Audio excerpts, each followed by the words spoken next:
the part of you that's drifting over me. And when I wake you up,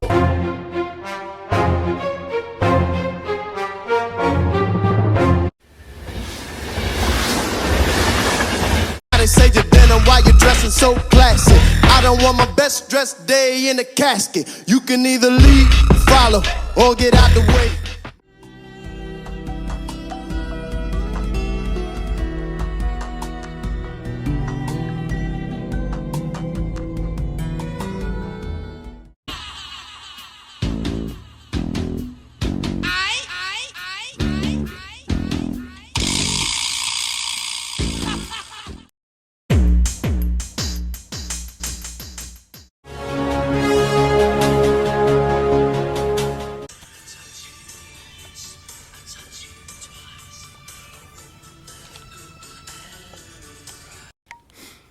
Good morning. As you can see, we broke camp. Now then, it's 6 miles. First of all, it's day 92. We're 6 miles from the road where we can pull off, go to Denny's and have breakfast, and that's what I'm looking forward to. And it's June 11th. So there will always be situations where they'll be like, oh, there's no camping allowed. But it's like I said, you know, you hike your own hike, so to speak. There is somebody that's stealthed before you, find their campsite and just pitch right there, you know. I'm not paying $300 for a hotel room. That's just stupid. All right then, so let's get cracking. Good morning. And that's a prime example of what I mean about you know, coloring outside the lines, so to speak. Why go backwards to a campsite, you know, when you're halfway through town?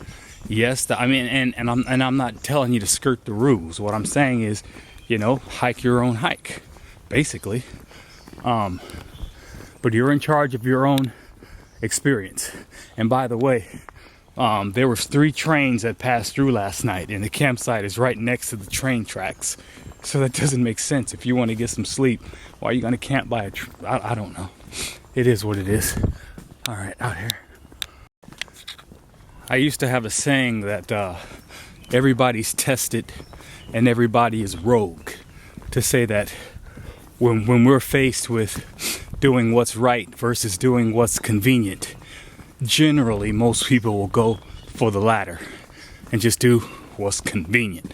Now, some would say that's just common sense, but what I would say is it depends on who's making the rules as far as right or wrong. You know, it's not always a moral quandary. You know, sometimes it's just somebody making arbitrary rules which makes no sense, and it's all about, are you going to follow what they say or take the obvious, you know, countermeasure. It just depends. Everything's open to interpretation when you think about it. All right, out here. The next shelter is 15 miles away from here, and I'll probably most likely end up doing that because when I get to this town, as I said, there's Denny's, but there's a Quality Inn across the street. And like I told you before, if I wouldn't have been able to upload movies here, I would have done it there. And I do have another movie that's ready. So I can go across the street to the Quality Inn, drink some coffee, do another movie, and then head out. So I may end up killing 2 hours in this town, you know, and time is distance. So at the end of the day, when I'm done, I can just hike the 10 miles left or 9 miles to the shelter and just call it a day at a decent hour. As you know, I ended up setting up camp around 8. That's too late. I mean, I just don't like doing stuff like that. So even if I kill 2 hours in this town, I should be able to knock out the 9 and be there by, I don't know, 6 at the latest, and that gives me enough time to do whatever I want to do, you know? Out here.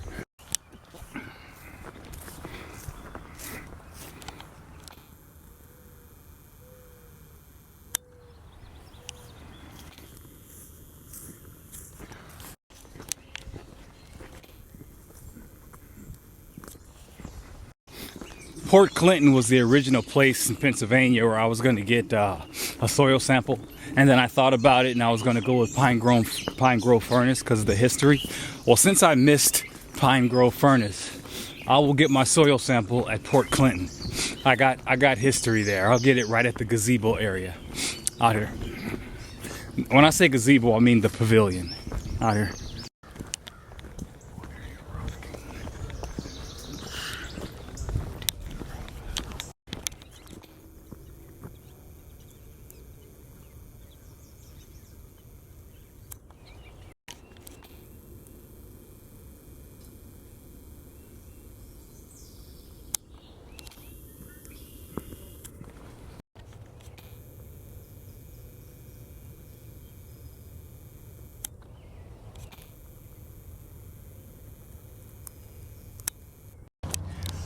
I just passed the first turnpike. I'm a mile away. It's the second one that I want.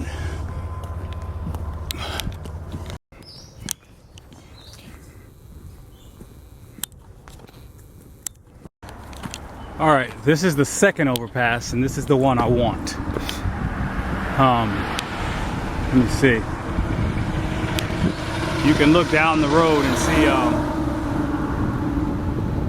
what's available.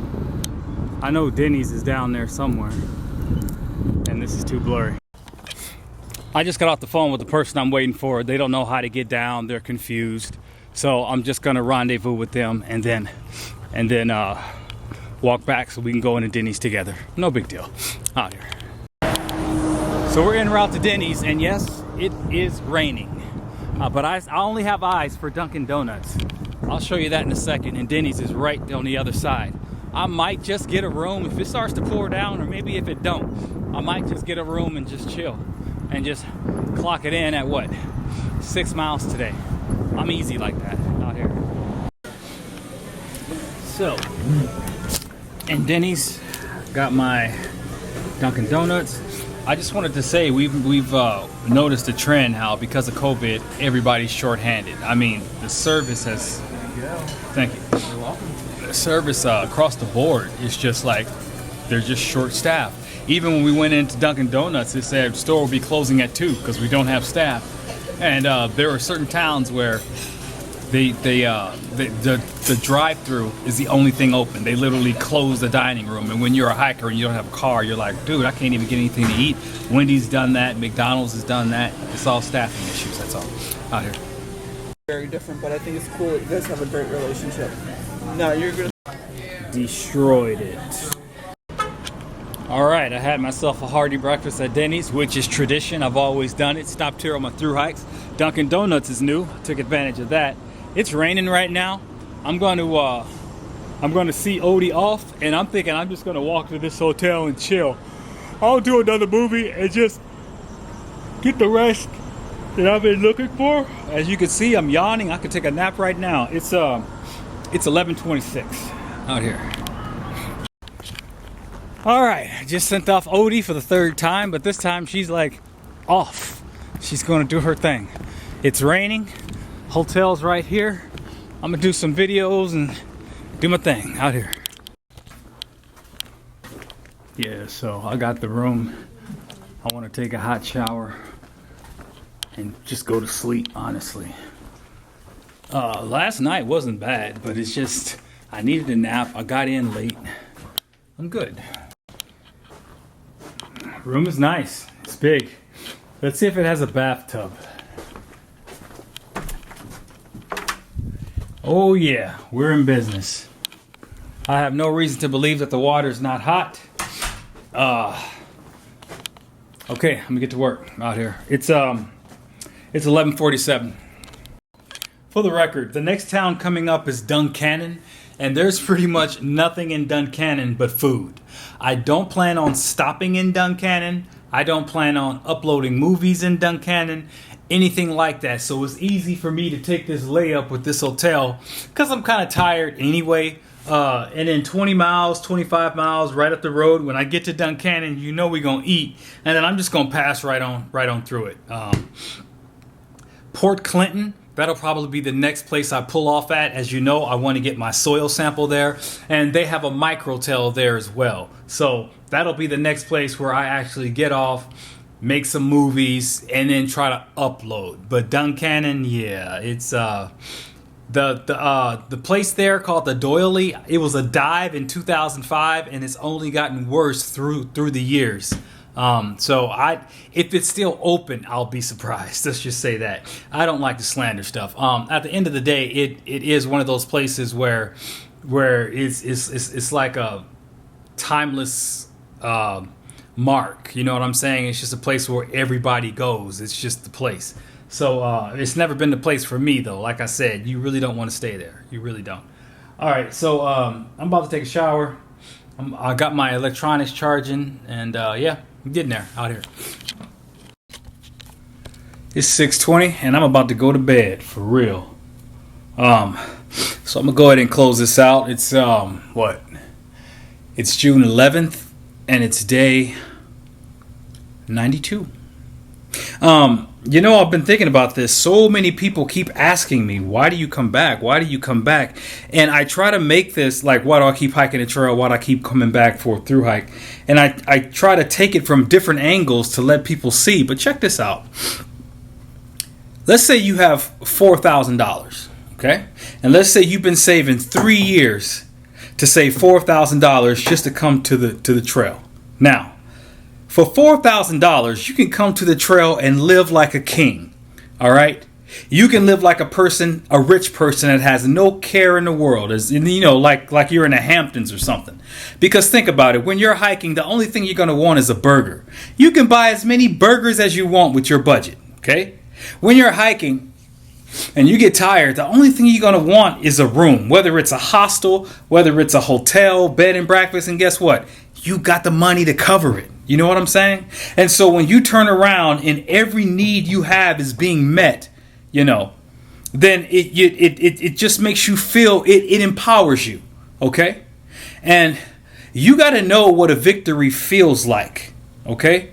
Before you can understand what you're working for towards success. Because out there in that world, you're budgeting every single penny. Gas is over $1,000. Gas is over $5 right now. We're coming off 2 years of COVID where everything was in scarcity. People fighting over toilet paper.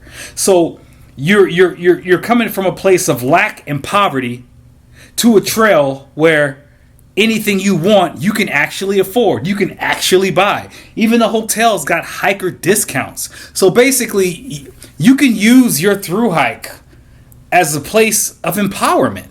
And if that's your life savings and that's all you got, then wouldn't it be good to like spend that money and just to know what it feels like to like go someplace or want something without looking at the price first? Wouldn't it just warm your heart to be like, wow, so this is what it's like when I can do what I want, and wherever your hiker buddy suggests, hey, let's go to this hotel, and you're like, cool. And they're like, you know what? I want a zero. Let's stay another night. And you're like, cool. You know what I'm saying? You would never be able to make those same suggestions or make the same decisions in a world where all you know is lack. Okay? And another thing about the trail is it makes everything better. When you're out there and you're starving, everything tastes better. And that just makes your spending power all the more sweeter because you don't need much. Does that make sense? You don't need much at all. You'll get a hot dog and it'll taste like a ribeye steak. And you're being satiated. Your appetite is being satisfied. That's what I'm saying. Little things like that, And I've always said that I come out here to escape the hypnosis of society. I just want to come out here on the trail and just write my own book, live by my own rules, have my own freedom. And when you're walking in abundance and you're smelling abundance and you're surrounded by love and you have no needs in the world, that's the best medicine you will ever have. So I'm just sitting here in my hotel room, about to go to sleep. It's 6:21. Get the rest that I need, and I'm not even tripping about what the price of gas is. I'm not tripping on the room. Nothing like that, And that's the freedom that you have to know. You have to experience it just to rejuvenate your cells, to rejuvenate your own spirit. So maybe I hit a nerve there. Maybe that's how you understand it. And one more thing. The person that got off the trail after we did that 23-mile day, she went home. She said, I think she said she was there for a few weeks, and now she's coming back. Why do you think she's coming back? I mean, you look at the news, right? She's in a world where it's like, I'm back to the shackles again. You know what I'm saying? And even though whatever reason why she's leaving, whatever the trail did to her, she still knows there's a better life out here than back at home. She wasn't even at home 2 weeks. She's on a plane coming back to the trail. And I know what she's feeling. I know why she's coming back. She could tell her husband, oh, I'm 1,000 miles in. I just want to finish the trail, but I'm knowing. I'm knowing because I've been there. And any other person that hiked the trail and then go home and go through this trail depression and all this other stuff because they're going to a world where they have no more power, they understand. All right. I'm talking too much.